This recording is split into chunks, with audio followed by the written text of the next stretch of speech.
ولی در نکاح ببینین دستاتون راست کنین، پاتون راست کنین، هیچی دستات راست نکن. چهلی که برای تو موافقه هم تا بشی. و چی بوده یک دستی من در درون دستی من گویا که نکاحی ویران شوه. این عقیده جاهلانه را پرتافتن در کار بس دیگه.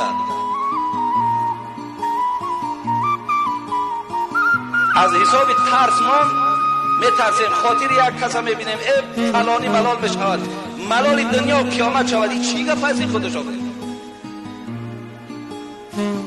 آدم ها کدام مسئله های مهمی را حل دارن تا حالی مردم گشت است یک دست در دست نمان پتینکه قطعی برای در بالای کرپاچه مردک بشی پتینکه جا بگی دور های تریزه پردا بر روالسه پتینکه کی در کار های اون مردک کرپاچه خریده کرپاچه دخته بهترین کرپاچه را تای پای داماد میاره یا پتینکه با کشینی خودش قطعی در بالای کرپاچه